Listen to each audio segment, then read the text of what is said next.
Bueno, y vamos con nuestra segunda entrevista del día de hoy acá en Cinefilia, y para eso vamos a hablar de uno de los estrenos que renovaron carteleras, un estreno de un documental argentino que se llama El Kaiser de la Atlántida. Y para conversar un poco sobre él, tenemos ya conectado por Zoom, acá lo veo, a Mariano Nante, que es coproductor del documental. Mariano, buenas tardes, Javier Lucy acá desde Cinefilia, ¿cómo estás?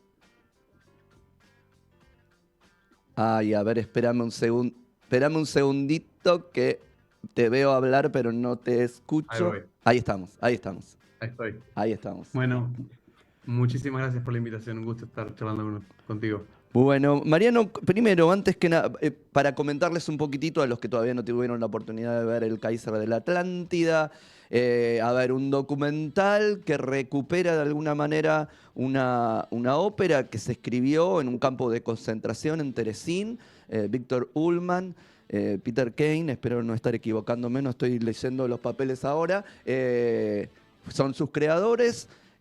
Ambos terminan en Auschwitz y la obra se encuentra, se recupera, va pasando de mano en mano y se hace una apuesta 40 años después, más o menos, si no me equivoco, en Alemania, y a partir de una producción en España es que entra el documental y empezamos a enterarnos de todo esto que ocurrió de alguna manera de la mano de Sebastián Alfie, que es el director del documental. ¿Cómo te llegó la noticia? ¿Cómo te incorporás al Kaiser de la Atlántida?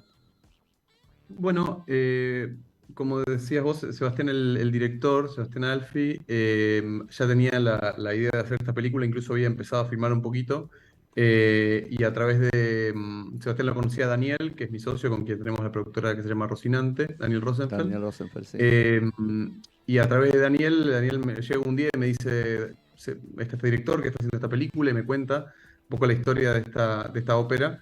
La ópera en sí misma es una joya musical, pero lo que es incluso más increíble es lo que decías vos, la historia de que fue compuesta en el campo de concentración, que sus autores terminaron en Auschwitz y que por una serie de eventos muy singulares fue recuperada por un músico en los años 70, que es Rick Woodward, quien es uno de los protagonistas de nuestra película. Y cuando me cuenta esta historia, la verdad que Daniel y yo lo que dijimos inmediatamente es, hay que hacer esta película, tenemos que sumarnos, tenemos que llevarla, eh, ayudar a que sea realidad. Y bueno, muchos años después, porque después esta película tuvo en sí mismo también fue una pequeña épica en sí mismo hacer la película. Y bueno, aquí estamos presentándola al público argentino en salas comerciales, lo cual también es un logro muy lindo para una película, que es un documental, que generalmente, bueno, es difícil entrenar en salas comerciales, así que estamos muy, muy contentos de esta ocasión.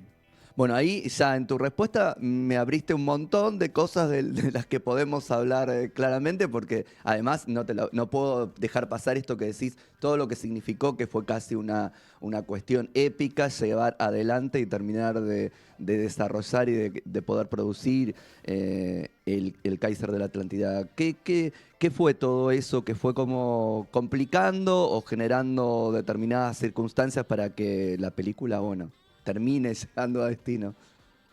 Bueno, una de las cosas más importantes que sucedieron fue que la película iba a girar principalmente en torno a Gustavo Tambasio, Tambacio, sí. sigue siendo uno de los protagonistas de la película, que fue un puestista argentino, un regidor Gracias, argentino sí. notable, que justamente puso en escena el Kaiser de la Atlántida en el Teatro Real de Madrid. Ujú. Y nosotros teníamos que seguir filmando con Gustavo y lamentablemente falleció. Entonces eso, bueno, cambió mucho la dirección de la película. Eh, Tuvimos que, bueno, Sebastián junto al equipo tuvo que reescribirla, repensarla.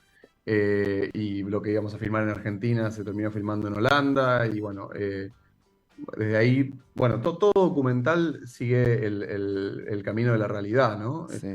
Ningún documental está, creo yo, planeado eh, perfectamente desde el inicio, como puede ser una ficción. Pero en este caso, bueno, el fallecimiento de Gustavo realmente fue un golpe duro obviamente, para quienes lo conocían íntimamente y bueno, también artísticamente para la película, replanteó todo. Después estuvo la pandemia, que también eso implicó sus propios desafíos.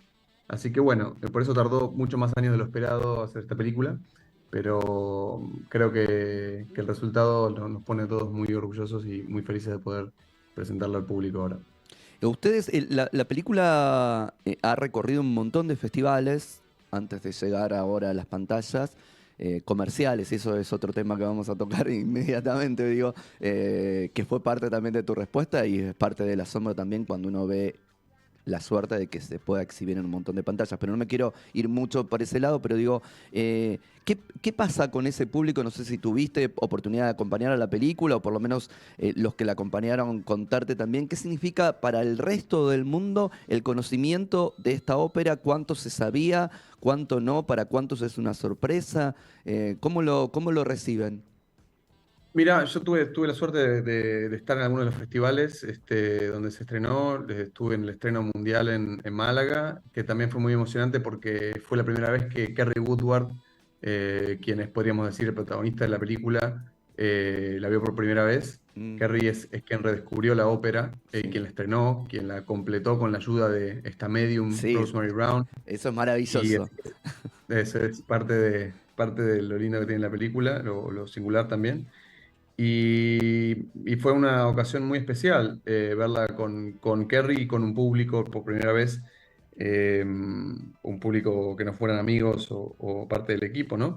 Y la verdad que cada función del Kaiser de la Atlántida transcurre parecido, que es con una gran emoción porque se tocan temas muy, digamos, muy sensibles, ¿no? Que tienen que ver con la memoria de la Shoah, con la idea del arte como resistencia ante el totalitarismo. Eh, y la verdad que, digamos, siempre hay mucha emoción en todas las funciones. Y para responder a tu pregunta más puntualmente, generalmente la gente no conoce esta historia. Digamos, Daniel y yo que, digamos, hemos hecho otras películas en el mundo de la música clásica. La verdad que, o sea, si bien nos sonaba la ópera en sí misma como obra, pero todo lo que es la historia detrás de la ópera, creo que no se conoce y por eso sentimos que era muy necesario hacer esta película, ¿no? Hacer esta película era una forma de un poco de regalar al mundo a una historia que merece ser contada y que hasta ahora nunca había sido contada de esta manera. Totalmente. Me parece que además en estos tiempos en los que transcurrimos con cierta derechización y fuerza desde ese lugar, me parece que contar este lugar de resistencia, este lugar de la cultura y del arte como una manera de sanar y de prever también, ¿no? Porque mucho de lo que se cuenta ahí, no sé cuánto podían saber los que estaban formando parte de Teresín, una especie de gueto modelo en el que se mostraba al mundo que las cosas no eran como se sabía que eran para la mayoría. Digo, ahí hay algo sobre pensar en los totalitarismos, las dictaduras, la violencia sobre los otros, sobre los diferentes, digo, que es como lamentablemente muy actual. Sí, sí, totalmente. De hecho, la película se resignificó completamente a la luz de la invasión rusa en Ucrania. O sea, Ujú. esto estrenamos la película, eh, creo que fue 20 días o 30 días después de la invasión rusa. Entonces, cuando la vimos por primera vez, yo me recuerdo perfectamente, estábamos viendo en el Festival de Málaga y yo no la había vuelto a ver desde la invasión. Y de repente la película hablaba sobre otro dictador, Ujú. otro, digamos, Kaiser eh, enfurecido, intentando hacer una guerra sin sentido. Y eso nos demostró, primero, un poco todos sentimos bueno, digo todos, digo el equipo, muchos de nosotros sentimos que le daba un motivo a la larga espera que tuvo hacerse la película, porque la película tardamos 6 7 años en hacerla, por todas estas circunstancias de fallecimiento de Gustavo, de la pandemia. Entonces, de repente, cuando dijimos, bueno, quizás había que esperar hasta este momento para que saliera, para que se leyera de otra manera, para que se resignificara. Entonces ahí Dijimos, bueno, yo personalmente, no quiero hablar por el resto, pero yo dije, bueno, por lo menos, quizás por algo esperó hasta este momento puntual. Y otra cosa que nos hizo pensar es un poco lo que decías vos, que ese mensaje del arte contra los totalitarismos es un mensaje atemporal y universal, ¿no? Y es un mensaje que, eh,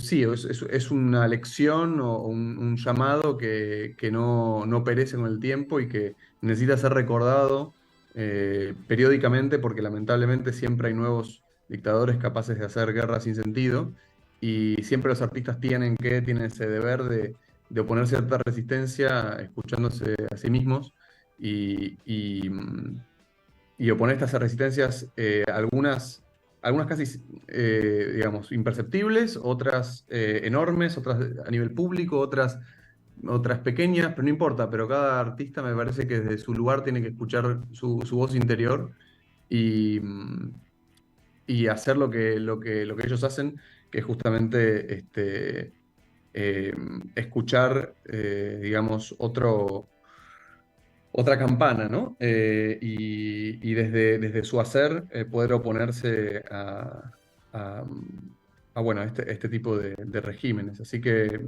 bueno, creo que de algún modo intentamos comunicar el espíritu que Víctor Ullmann y Peter King y otros tantos, ¿no? Ujú. Eh, lucharon por llevar a cabo, ¿no? Mariano, los artistas pueden tener esas posibilidades, además, entre otras tantas cosas, porque hay gente que les arma un colchón, alguna situación para que eso pueda llegar a la luz. No voy a perder la oportunidad, ya que sos uno de los coproductores de la película, para también hablar del rol del productor, digo, porque por ahí para los oyentes, para el mundo del cine, uno dice, bueno, ¿el productor quién es? ¿El que pone la plata, el que decide tal cosa, el que le dice, no, no, esta escena no va porque me va a salir muy caro? ¿Qué significa, en todo caso, qué significó tu rol de coproductor, el de los otros productores, obviamente, en el Kaiser de la Atlántida? ¿Qué significa? Bueno, por empezar, me das la oportunidad para recordar que soy uno de tantos productores. Esta es una coproducción entre Argentina, España y los Países Bajos. Eh, entonces, cada uno de estos países tiene sus productores. Ángel Álvarez Rilla, Annemiek de Producti en los Países Bajos. Eh, y bueno, cada uno tiene su rol designado según el caso. Bueno, acá no voy a ponerme a hablar de la estructura de coproducción, pero bueno, y que decía Daniel Rosenfeld, mi socio en Rocinante, en la productora argentina. En este caso, nosotros somos unos productores, Daniel y yo somos productores bastante, digamos, sui generis, porque Daniel y yo somos más directores que Eso. productores. Entonces, hacemos pocas películas como productores que no sean las de Daniel o las mías, ¿no? Sí. Entonces, elegimos muy bien estos proyectos porque realmente sentimos más un llamado a dirigir que a producir personalmente. Digo, quizás lo digo yo más en términos personales. Entonces, esta fue una de las pocas películas que encaramos que no fueran o de Daniel o mías en nuestra productora. Y, y nosotros, bueno, obviamente como productores, lo que queremos es darle el espacio y la posibilidad física y material al director de hacer su película, ¿no? De llevar a cabo su visión. Entonces eso implica, obviamente, financiar la película, es decir, crear la estructura Eso. financiera y conseguir los medios como para poder llevar a cabo la película. Pero también me implica, obviamente, organizar la película, organizar su producción desde la preproducción, la producción y la postproducción y después la distribución. Pero nosotros particularmente, bueno, tenemos una aproximación muy artesanal de las Claro. películas que hacemos. Y eso implica que también le damos nuestro parecer, digamos, artístico Artístico, claro. en este caso, Sebastián. Y Sebastián es una persona que es muy abierta y fue genial trabajar con él. Entonces, la verdad que fue un placer trabajar con él porque creo que siempre escuchó nuestras opiniones e intentaba nutrirse de él si es que le servían, ¿no? Digamos, Ujú. otras, quizás algunas le servirían más que otras. Pero bueno, la producción nunca es solamente obtener dinero y ponerlo en la película, sino que es también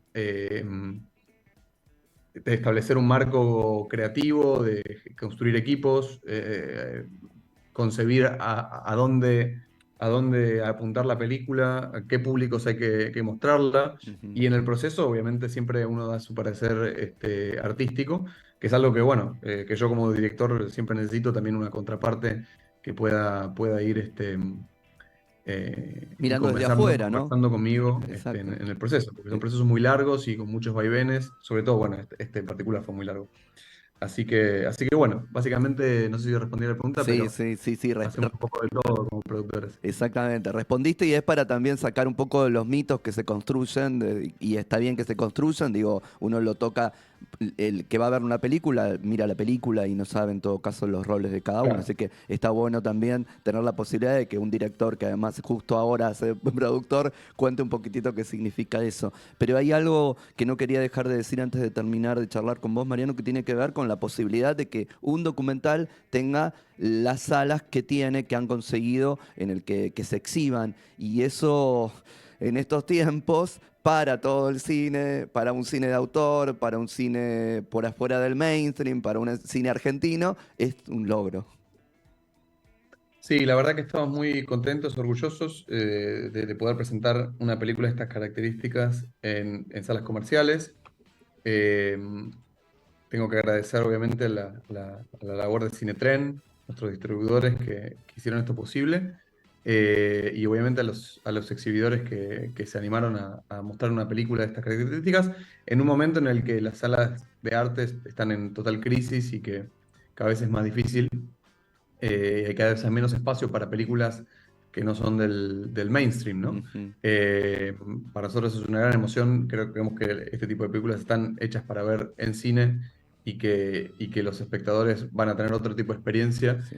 Incluso también nosotros en algunas funciones sorpresa tenemos música en vivo. El otro día un violinista excelente, argentino, joven violinista de la Sinfónica, tocó Bach en el estreno, Wow. eh, que es una experiencia que ya habíamos hecho con otras películas que estrenamos.